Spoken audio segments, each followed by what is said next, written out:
Diabetes Connections is brought to you by One Touch. Every touch is a step forward. By Dexcom. Take control of your diabetes and live life to the fullest with Dexcom. And by No Foods. No grain, no gluten, no guilt.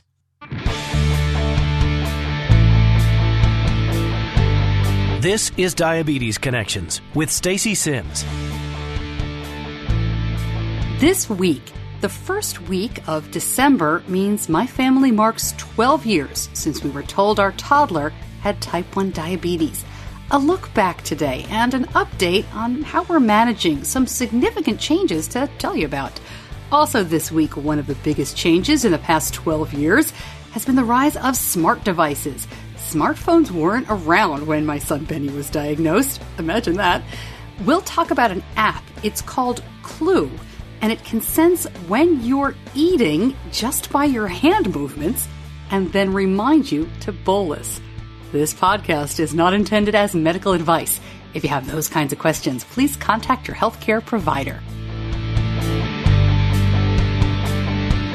Welcome to another week of the show. I'm your host, Stacey Sims. So glad to have you along. We aim to educate and inspire about type 1 diabetes by sharing stories of connection. This week, the story I'm telling is my own.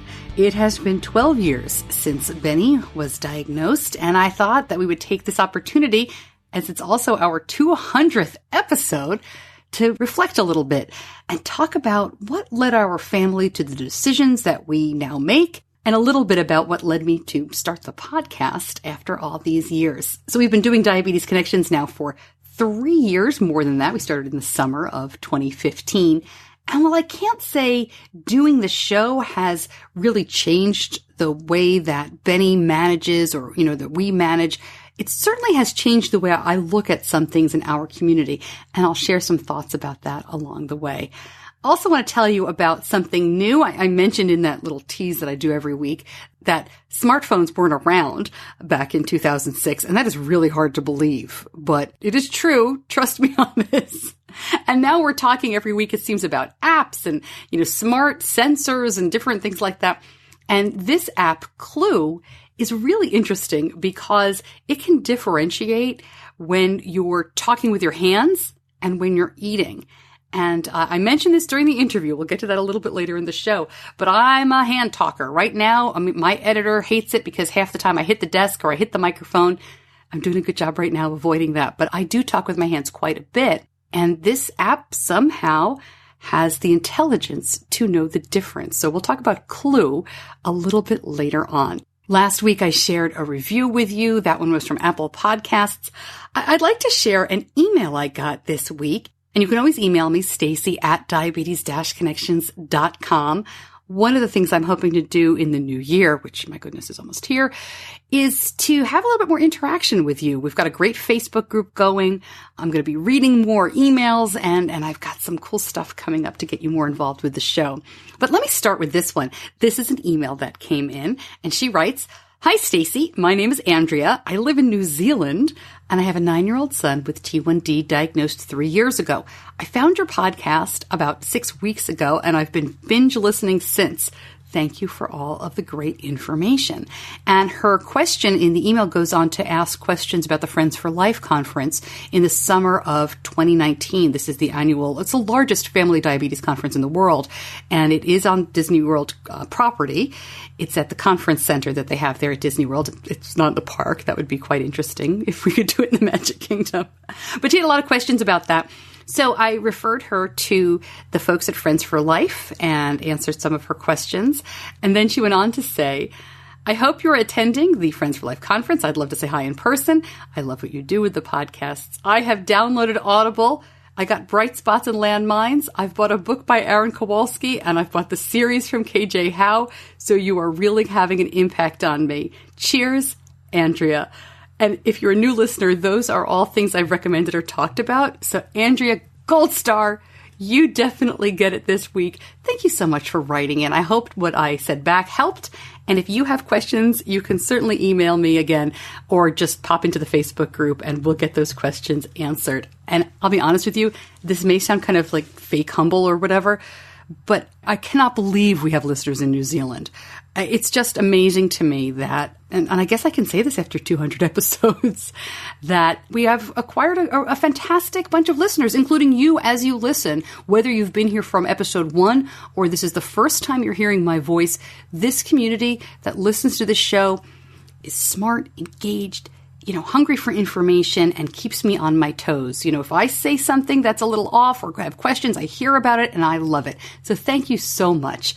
Before we even really get started here this week, thank you for listening, for making this show successful, and for, giving us 200 episodes, and we are not stopping. I cannot wait for 2019. We have some great stuff planned. Okay, Diabetes Connections is brought to you by Dexcom. When you have a toddler diagnosed with type 1, you hear rumblings for a long time about the teen years.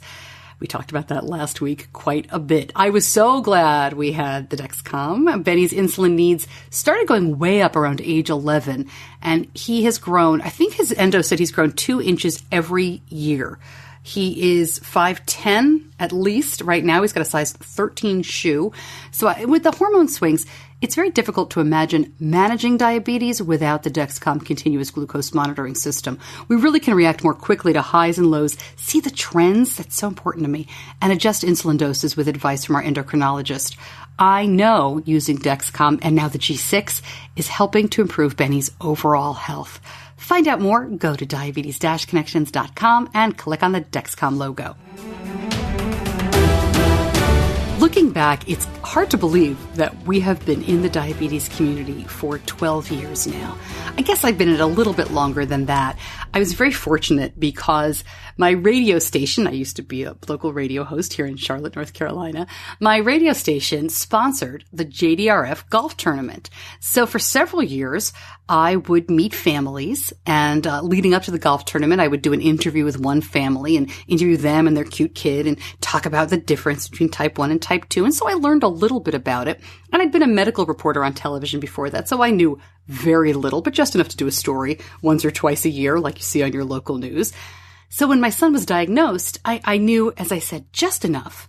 But I also knew that I knew people. And to me, that made all the difference. I remembered kids that I had spoken to and that I had spoken about who were living good lives, who were eating, this is the story that always cracks me up, who were eating a Pop-Tart for breakfast once in a while. I talked to a little boy named Evan, and I had asked him, Evan's probably 27 now, but I had asked him that morning, what did you eat for breakfast? Which is something I asked a lot on a weekend health show I did. And he looked at his mom and he looked at me and she said, go ahead. And he said, I had a Pop-Tart. And she shrugged and she said, he can have a Pop-Tart. He's just got a treat for it. And that kind of thing stays with you. When your child is diagnosed, or maybe it's you, the day you were diagnosed with diabetes, think back on that. Didn't you think some weird random thoughts? I know I did. I was thinking about Pop-Tarts and Evan. That made me feel okay. And I thought about feet. I remember distinctly worrying about Benny's little toddler feet and thinking, do I have to cut his nails a different way? I mean, you know where I'm going with that. I was confused. I was thinking about long-term complications with uncontrolled type 2. And of course, it can happen with type 1. But, not realizing the advances that had been made and not realizing that my endocrinologist was about to sit down with us and really have a great conversation and that I didn't have to worry about his feet. So it's kind of funny to look back on, but you think about the craziest things. I've talked about our diagnosis story before. I'll explain it again in just a minute, but I do want to refer you back. We did a show 2 years ago talking about 10 years with type 1, and I had my whole family on, and that to me was just a nerve-wracking show to do, but it's the show I'm proudest of. And I will link it up in the show notes because it's me, it's my husband, it's my son, and it's my daughter who also talks about what it's like to be a sibling with type 1. I asked Benny if he wanted to come on this week. He declined. He said I could certainly tell stories. We talked about what I was going to talk about, but he said, nah, I'm not interested in coming on this week. And, he's going to be 14 in a couple of weeks. I'm always happy when I get a word and not just a grunt out of him. So we'll take that for what it's worth. But please do realize that everything I'm talking about here, he is okay with me talking about. Because if you listen week to week, you know that I don't get very, very personal. We had classic signs that something was going on, although we didn't really know it at the time. Wetting the bed, Although at, 21 months, you're kind of like, well, that's going to happen. But as it kept happening and he couldn't keep a diaper on and he kept drinking so much and he was not my happy little kid. He was grumpy and tired and things were changing. And I called the pediatrician and I said, I know enough about diabetes to think this is classic juvenile diabetes. I didn't even say type 1. I remember that distinctly. And she said, I have never seen type 1 in anyone under the age of 2, but bring him in and we will rule it out. And of course, we brought him in and we ruled it in. And it's funny because, at the time, we believed our pediatrician and she certainly hadn't seen anybody under the age of 2. And we're kind of famous in this big pediatric practice. We go back. I mean, Benny's still there. He's this giant kid with the little animal cartoons on the wall. And I've got to get him to an internist or a teen doctor or something. We just went in recently and we were cracking up. But every time we go in there, they know, oh, you're the kid. You were so young. How are you? Oh, you had a pump when you were so little. It was really unusual. And of course, now we know lots and lots of people who have children who were diagnosed much earlier. We have a child in our community who was diagnosed shortly after he was born. I can't even imagine. So that's our diagnosis story. Very briefly put. After that, it's the typical story, right? You go home and you say, how the heck am I going to do this? And we jumped in with our skill set and I tried to find the humor in everything and my husband organized everything. And I'll never forget, we visited my mom about 3 weeks later, over the winter break for school. And I was going to show her, we got this. We are strong and life goes on and the kids are going to be great. And I walked into her house and I took one look at her and I burst into tears. I can't hide anything from my mom because it wasn't perfect. It was terrifying and we were bad at it and we didn't know what we were doing and we were scared. And we were lucky. I mean, the first 2 weeks were really terrifying because as with many small children, there's no way to tell them what's going on.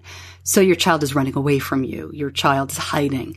I couldn't give him a shot without, I'd say give him a hug, but you were just holding him down.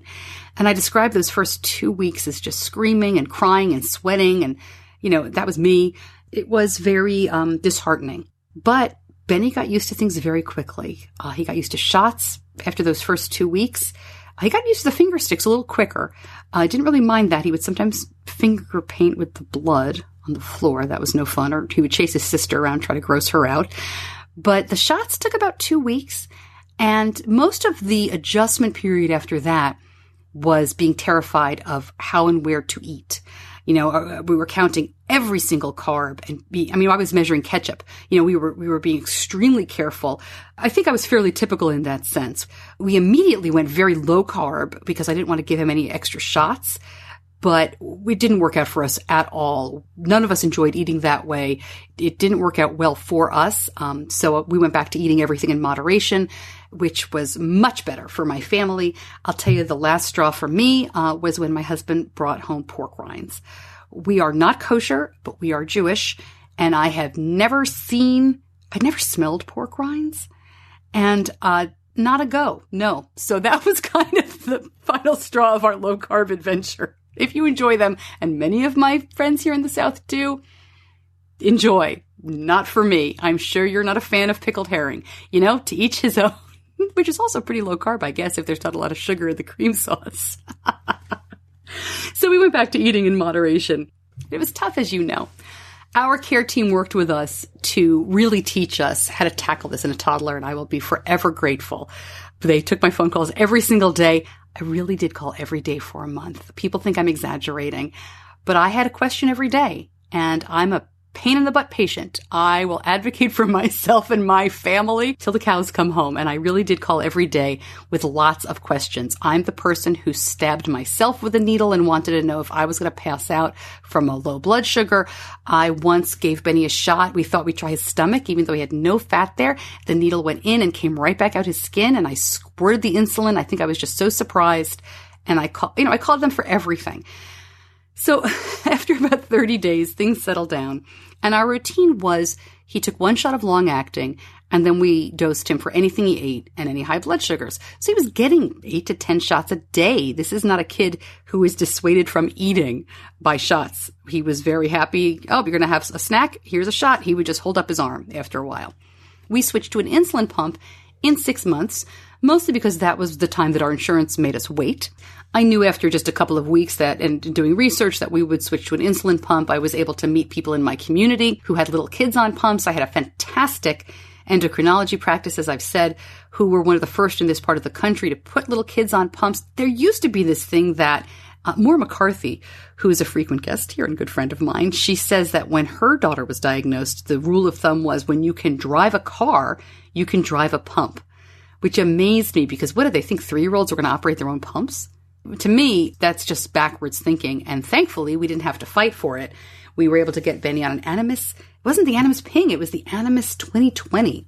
Back in 2007, we went on that pump on July 4th. I kid you not.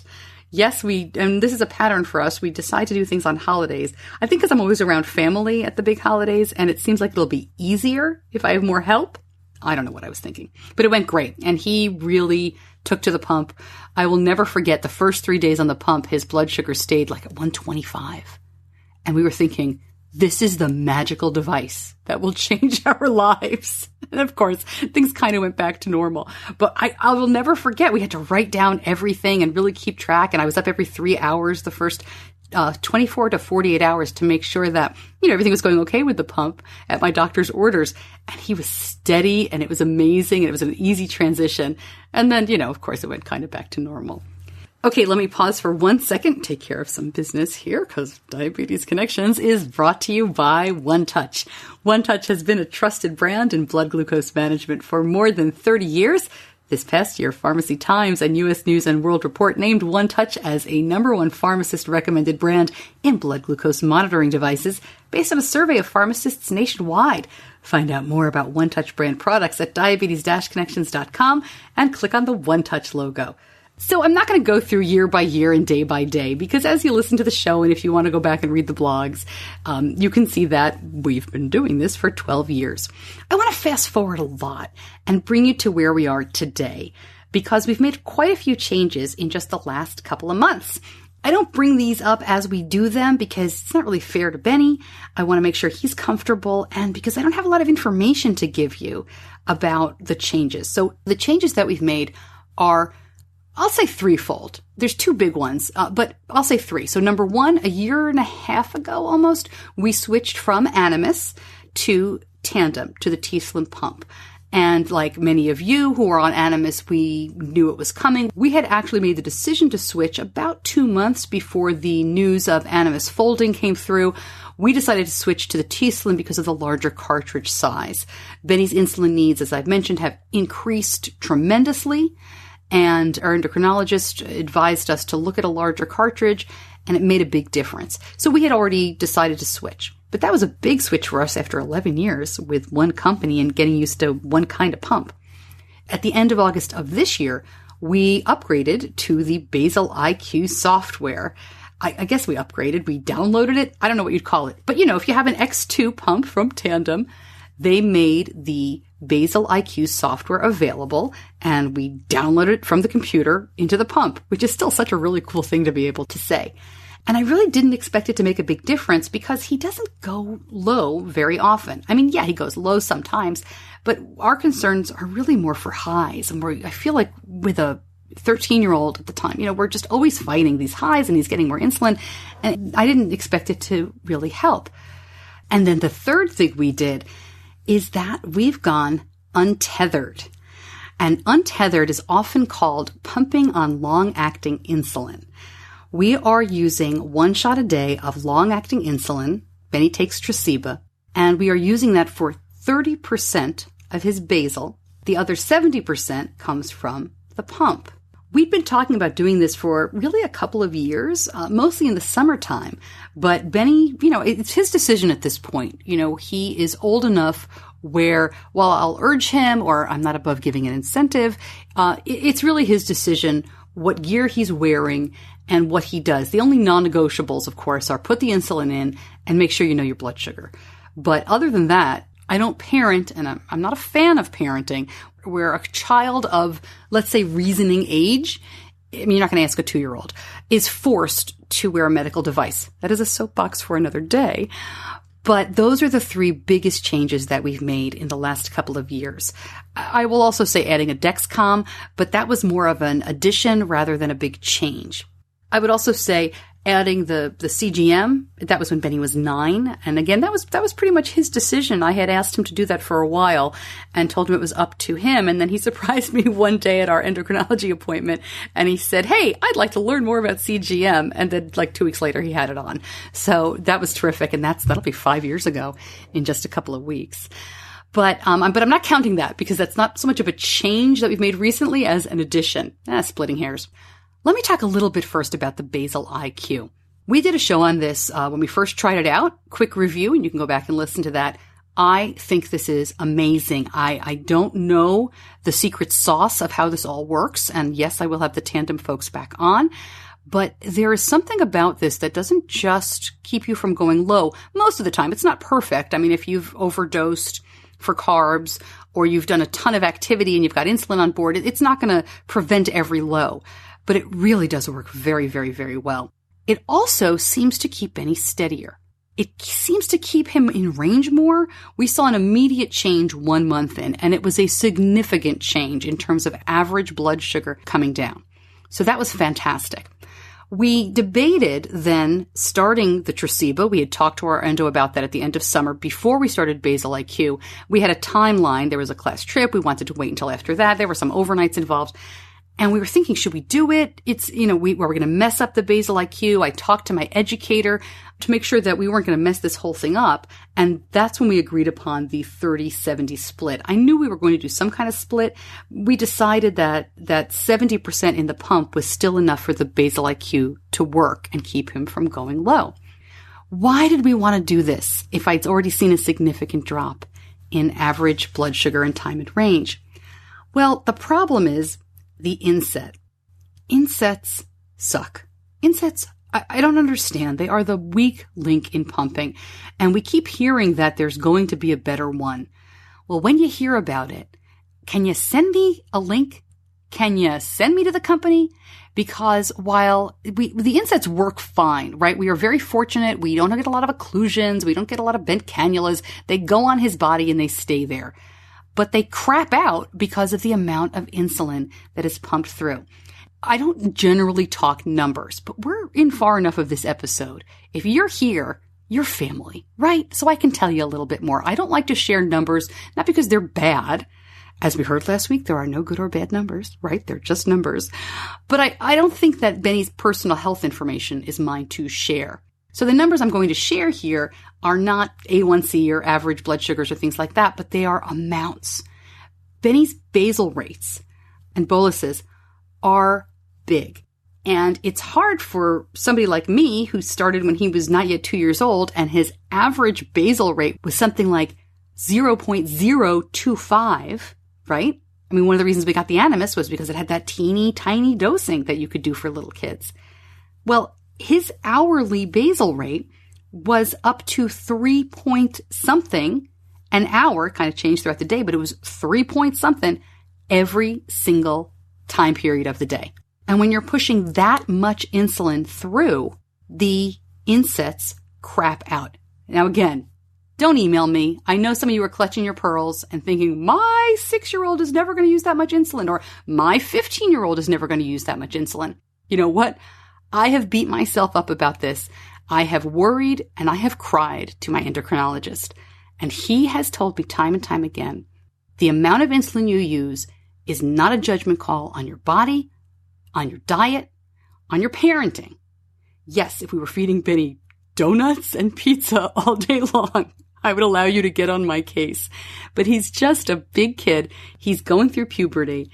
And trust me, you can't say anything that I have not thought 10 times worse. And I think we have to stop that nonsense, right? So I choose to believe my endocrinologist and my diabetes educator when they tell me that I am not a failure because of the amount of insulin my son needs. So we decided to figure out the best way to do this, because when you push that much insulin through an inset, it craps out. And it craps out after about a day and a half, maybe 2 days.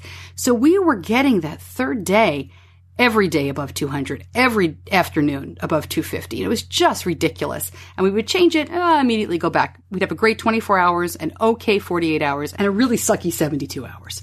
So we did try changing every 2 days, but that's not fun either. And we talked about it, and we agreed, mostly it was Benny's decision, that he would try Tresiba. He would try it for a month. And we came up with that 30-70 split. It took us about a week to really get the numbers right. There's a lot of adjusting when you do any kind of change like that. And his time in range and his average blood sugar came down a little bit more. Just a little bit more. Not as significant as with Basal IQ. But over the next month, and we agreed to evaluate again after a month, so this was the end of October, we sat back and looked at the numbers, came down a little bit more. It was terrific. Now, what was nice was, it had come down a little bit more, and we weren't changing the cartridge as much. We weren't changing the insets as much. Now, unfortunately, he's taking a shot every night, which kind of stinks when you're on a pump, because that's one of the advantages of a pump, right? You're not supposed to have to give yourself shots. We talked about it, and Benny decided that he's going to take it month by month. He says that he feels that it's worth the benefit right now, but that it may not be in a couple of months, so we shall see. Interestingly, it really hasn't messed with the Basal IQ too much. Again, he doesn't go low that much. And I can't say that I've analyzed this deeply because I don't see his pump very often. I guess when we go to the endocrinologist next, we'll look at the report and see how much Basal IQ has come into play. But I don't remember to look at it every morning. He's certainly not running downstairs to show me, look, the Basal IQ is suspended. But we do make decisions about when to treat a low and when to let it ride. And our decisions might be just a little bit different, I think, because of the untethered method. I'm really excited to see how this works. He's not playing a sport this season, but he is going to be playing a sport in I guess it's the winter, but he is going to be playing a sport in just a couple of weeks. But he works out, and he doesn't generally take off his pump. But if he did, it would be interesting to see how that untethered regime, what results we would get. And I would have loved to have done it this summer because he does take his pump off to swim and he's at camp and that sort of thing. And it would just be interesting to see. I suspect we will stop using untethered when Control IQ comes out, if we're still using it by then, which is supposed to be next summer with Tandem. And Control IQ is the completed Basal IQ, not just suspending for lows, but also dosing more for highs. And I think if we were to use Untethered with that, without giving Control IQ a chance to work, we would not be doing ourselves any favors. So that's the plan right now. I will link up in the show notes to Untethered. There have been a lot of articles written about it. There's a lot of reasons why people use the untethered method. Athletes who take their pumps off quite a bit. Teenagers who use a ton of insulin and want some extra help so their insets don't crap out. Teenagers or people who have issues, I'll say remembering to bolus. There's a lot of different words for this. I hate the word non-compliant. But, one of the ways to make sure if you're worried about your kids' safety or your significant other's safety, if you can talk to them about starting one shot of long acting, even with their insulin pumps, it's very difficult to get into trouble. And by trouble, I mean DKA. With the untethered method, because you are taking a shot of long acting every day. It doesn't mean you're not going to go high. It doesn't mean you're not going to take care of yourself, but it can keep you safe. And then, I know several people, and there've been blogs written about this. I'll link these up as well. There are people who have anxiety about using a pump, who are very concerned it's going to malfunction, who are worried that it won't give them the insulin that they need, that their insets will not work, or things like that, or they'll come on, unattached, whatever. And Untethered can give them the peace of mind to transition into an insulin pump or to have the flexibility of using one. So those are just some reasons why people use Untethered. I'm very excited to give this a try. It's been terrific for us. I'll tell you what, Tresiba has worked a lot better for Benny than Lantus ever did. Tresiba does not burn. It has a different kind of window.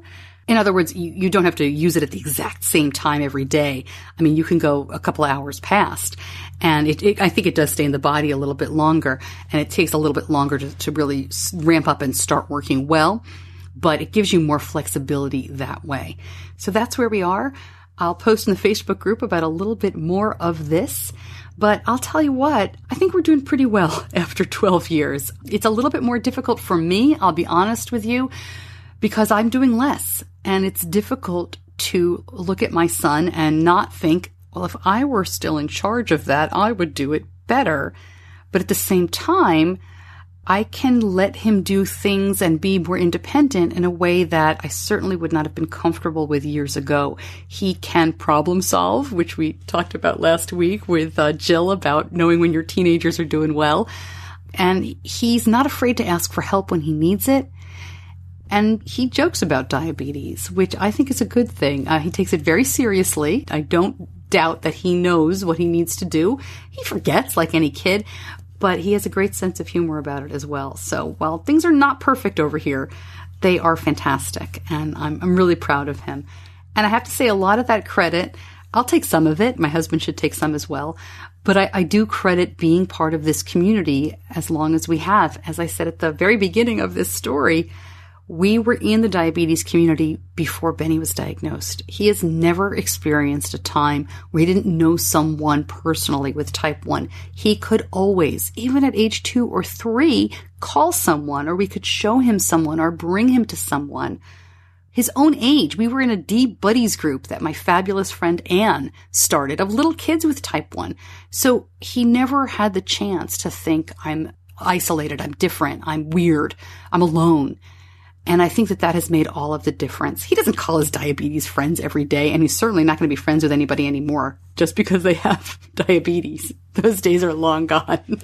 But camp and the community and so much has helped. I do not have time here to list all of the people that I should, because we've had some amazing helpers along the way. But you know who you are. And you, as you listen, are kind of part of that. Which brings me to the podcast. I started this, as I said, three and a half years ago, summer of 2015, 200 episodes in. And I started it because I wanted to hear more news about type 1. I love hearing stories. I wanted to hear personal stories, but I wanted people asking some questions. You know, I would listen to interviews or I'd listen to conversations, and I would ask questions in my car or walking my dog. And I do this with every radio show, not just diabetes, because of all my years in radio and because I think most radio people are kind of kooky that way. We talk back to stuff. I've always done it. I've done it since I was a kid. And thank goodness I found a career where I could do these things. But that's why I wanted to start the show. It didn't really occur to me that, well, I would be learning along with you by asking these questions, but that I would also be gaining confidence about my parenting, that I would be finding strategies to help Benny really just be more independent and live well with type 1. Do I worry? Oh my gosh, I worry all the time. But the show has really helped me stay grounded, I think, in what's real, what's important, what's practical, and what is unavoidable with type 1. So thank you so much for letting me do this show, for bringing these stories and these experts and then this news, which seems to be changing every week and moving forward so well. And of course, not moving forward at all or fast enough in some other ways. But thank you for letting me bring this to you every week. Moving forward, I'm going to be doing more Facebook Live broadcasts. We're going to be trying to do that on a weekly basis. So you'll have the chance to talk more to me every week. And of course, in the Facebook group, you can always pop in with questions and that sort of thing. One of the things the show has allowed me to do is to travel to different conferences, meet with newsmakers and really terrific people in our community. And so I want to segue away from my story now and bring you some news that I found when I went to the Diabetes Mind D-Data conference out in San Francisco. I'm happy to answer any questions about our 12 years. We're not really marking a Diaversary. We don't do that, not for any reason. I don't think it's a bad thing to do it. But when Benny was diagnosed, he was almost 2, and so to mark it the next year seemed kind of silly. He was 3, and he didn't have any memory of life before diabetes. Facebook wasn't a thing, and I think social media has really pushed these newer traditions in our community, which are great, but I mean, it wasn't around for us. So I'm probably just going to hit him in the back of the head and say, hey, good job, another year, and he'll make an inappropriate joke, and we'll move on. Okay. So one of the ways our community is moving forward and has moved forward in these 12 years is really about artificial intelligence, right? The rise of the smart device and what's going to happen next. And so I think it's a perfect time as we looked back on 12 years to look forward. So that's why in our Know Better segment this week, I want to tell you all about Klue. No Better is brought to you by No Better Foods. No better, no grain, no gluten, no guilt, as I say. You can take a look at No Better's waffles, one of the things we really like. And, there's no grain. So when you're eating the waffle, I know you're thinking, what are you eating? Well, they're made with superfoods, like all their products. Coconut, almonds, egg whites, flaxseed, chia seeds. And they are delicious. They don't have that weird, gritty taste that a lot of gluten-free foods can have. They really are delicious. And the waffles are great. I really like the muffins. I think the cookies are terrific. I've said before, I travel with the cookies. They freeze really well. And then in your hotel, when you're not sure what's going to be around, can I eat that? It's there. You know what you're eating. And they even come in a different size now because the cookies were really big for a long time, but now they're more in a snack size, or I would call them more of a regular cookie size. Find out more. Go to diabetes-connections.com and click on the No Foods logo.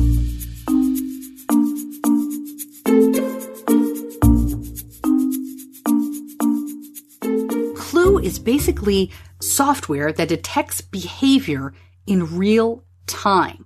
So they want to coach you to remember to bolus, maybe to eat more slowly in the moment.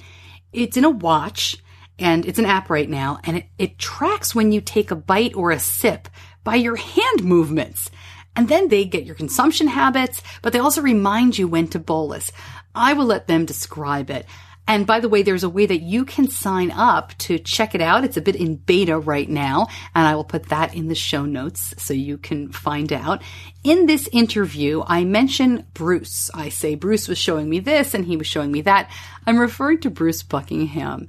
Bruce is a renowned Stanford researcher. His resume really goes on and on. So to say he's a researcher is just really scratching the surface. But he was at the conference. He's one of the people who's in the beta of this. He was wearing it on his wrist. And while I was talking to him about something else, he was showing me how it worked. And then during Klue's presentation, they asked him to kind of show the room. So that's what I refer to when I talk about Bruce. This interview is with Katelijn Vleugels. She lives with type 1. She was diagnosed as a young adult. And she explains what Klue is all about. So we are a technology startup.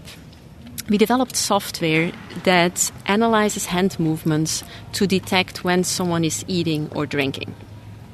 And so without any user intervention, the software knows when you're eating, how fast you're eating, how much you're eating, how often you're eating.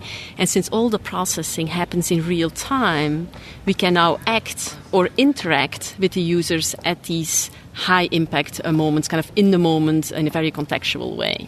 So Bruce was showing me this earlier. He was wearing a watch, and he mimicked eating, taking his hand from, towards the table to his mouth.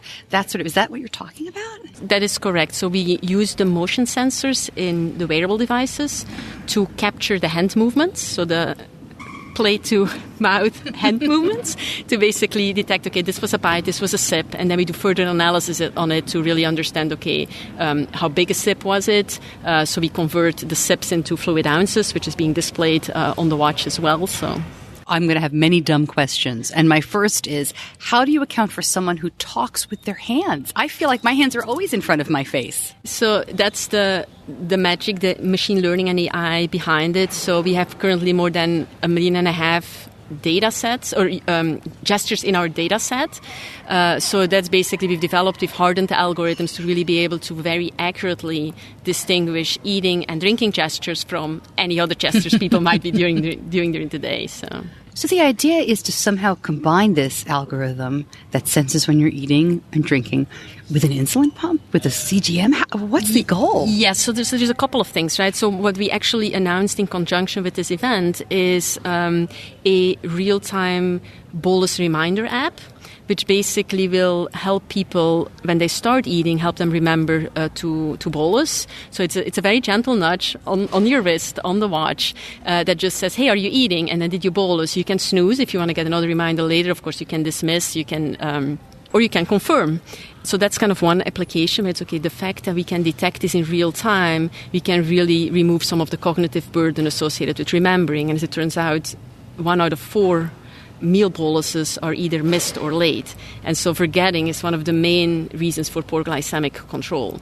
And so we're hoping that we'll be able, with this app, we'll be able to help people with type 1 diabetes or even with insulin-dependent type 2 diabetes to just help them with their compliance, medication compliance. I just want to go back to what you said about 1 in 4 meals is a missed or late bolus. Now, I thought that was just my son. No. That's fairly typical. It is very typical. It was funny because I was just using the same stat on stage, and one of the people in the audience reacts. They're like, "Well, I'm almost like 4 out of 4, either late or missed." So I think it is very. I mean, our lives are so busy. There's so many things distracting us, and it's just like it. You cannot expect it to be always top of mind, right? So that's why kind of having that little nudge hopefully will help with that. So that's, I guess, how we can make a difference today. And so we have an early access program. People can sign up for that. It's goclue.com/T1D. And so if you go there, you can basically sign up for early access to the app. But equally, even more exciting is really, okay, what can you do now if you combine this with, for example, an insulin pump? And so my dream is that we can get, with this early meal detection capability, can get to a meal-aware artificial pancreas that can really work completely automatically. So as a patient, you don't have to think about anything anymore and can act on the knowledge of eating happening to start administering insulin way before the blood sugar levels start to rise. So that's kind of what I'm... As I'm listening, I'm trying to interpret how it would work. So something like, I know that the closed loops or the hybrid closed loops that are out there, you still have to announce a meal. They use announce as the term on OpenEPS, and you still bolus with some of the commercialized versions. But this would take the place of that. That is the goal, yes. That's the dream, that's the goal, and I think it is very realistic, actually, if you just think about it. I mean, the meal is the most complex component of managing diabetes, right? And if it weren't for the meals, the hybrid closed-loop systems would be just fully automatic, right? So that it feels like it's the missing piece. So I'm excited, actually, to collaborate with other partners in the industry. This is not something that anybody can do alone. But And you know what you're talking about. You were diagnosed with type 1 Correct, as a young adult. When were you diagnosed? Tell me your story. So I was diagnosed, fortunate that I was diagnosed as a young adult, so I didn't have to go it as a small kid. I also always felt fortunate that I was diagnosed an engineer. So when I was basically diagnosed, I felt relatively well prepared to take on the challenge. I've always loved math, and it was like, okay, I'll just start running these algorithms in my head. And I kind of embraced it. I took it on. But then at the same time, also realizing that it is a huge both cognitive and emotional burden that you just carry with you every day. And so obviously as an entrepreneur, I've always been thinking in the back of my mind, okay, how can I make a change there? And then when my previous startup was acquired, I was fortunate I could take a step back and really start working on things that I was really deeply caring about. When I spoke to Bruce earlier, he is someone who's been in this space for a very long time, and he was very excited about this. To me, that just shows that this is different. This is something, and I hadn't seen anything like this. Do you really feel like this is something that for you as a person with type 1, it would change your day-to-day? Yeah, absolutely. I mean, I do think so. As I said before, I think the biggest challenge is still the meal announcement and just dealing with the meals basically throughout kind of as you're living your life. And with this having the promise of moving the operation completely to the background, make it completely automatic, being able to have this early meal detection capability take over from what you now still manually have to do. I think that is... Pardon my ignorance, but there's no carb counting? There's no... How does it know how much you're eating, or does it just kind of figure it out? Right, so the idea is it will figure it out, and obviously you still have to do... A lot of the work still needs to be done, but I think... And it will... The role of the blood sugar levels is going to be a key input in kind of those algorithms still, right? But I think the idea is, can you... Earlier than you can today, can you start administering microdoses of insulin, keep monitoring the blood sugar levels, see how they react to it, and then take into account potentially some other aspects of the eating. How fast is this person eating? How much are they really eating? Monitoring the blood sugar levels to then really adapt further. When this tells me that I'm eating, you had mentioned something before we started talking about mindful eating. Is this supposed... I mean, I don't have diabetes, but I'd kind of like to be told maybe when... I don't know if I'd like to be told, actually, as I'm asking this question, that I'm eating too much. But there's something here for that, right? It's not all about type 1 diabetes. Yeah, and I think I think where Klue comes in is we can basically identify the right time to interact with you, a time of high impact. But since we have the context, we can also do it in a contextualized, personalized, and non-judgmental way. And so what we have found with some of the other modules we've brought to market, like, for example, the Mindful Eating Messenger, is people love it. If they get a nudge, and it's not an alert or a reminder, it's really a nudge that basically arrives or reaches them at the right time.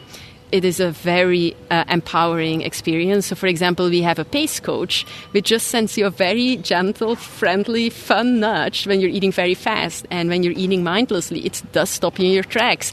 And it really does make you pause, which is exactly what it's intended to do. But it's very different just getting this little thing and kind of smiling, say like, yeah, it caught me, versus having, like, your nutritionist basically in a clinic setting telling you, well, you should eat slowly. What do you do with that, right? So it's a very different level of engagement. I would love to follow along with this and check back in with you as you use it more and more. Can we talk to you again? Yeah. That's wonderful. Yeah.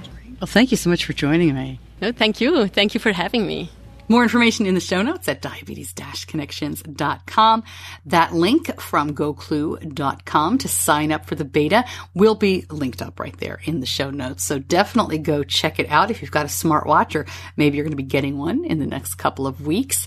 I am very interested, not just in how the intelligence tells you're eating. And as I'm saying this, I'm mimicking eating. I've got my left hand like a little bowl, and my right hand, I'm reaching in to like eat something out of it. And I'm ridiculous talking with my hands. But I'm thinking, how's it going to know that I'm actually eating? And then the other thing she said, where it's like nudging you, slow down. Don't eat so fast. Is that going to get annoying, or is that really going to be helpful? But I am thrilled when things like this come out, and I really want to look more into it and find out more about it, because it's, I'm a mom. I'm not going to nudge you all the time. Maybe on a watch, it'll be a little kinder and a little easier to take. And now you know better. A programming note. Right now we are scheduled to have 2 shows left in this year. We're only doing 2 more shows in December. We will be off the week of Christmas, and then we're roaring right back in the first week of January. We've got some new stuff coming up in 2019, and I've had a bunch of messages and emails about Club 1921.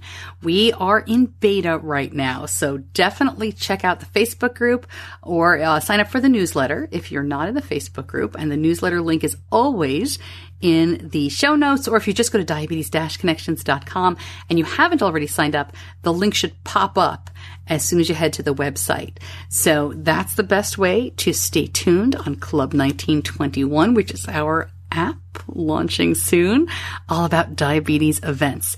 Speaking of events, I am booked for several in 2019 already. I'd love to get you on the calendar if you've got a group, a JDRF summit in your town, or some other event where I can come and speak or do the podcast live. Please let me know, Stacey at diabetes-connections.com. I love doing that, and the calendar is going to get pretty full. I can't believe we're booked already. First one is right here in Charlotte.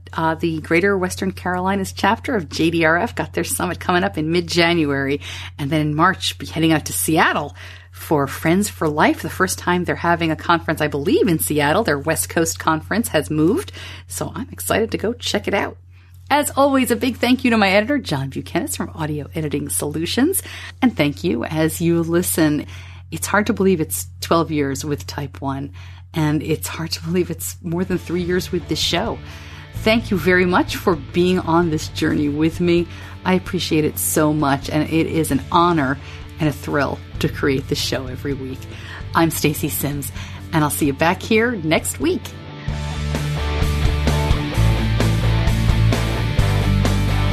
Diabetes Connections is a production of Stacey Sims Media. All rights reserved, all wrongs avenged.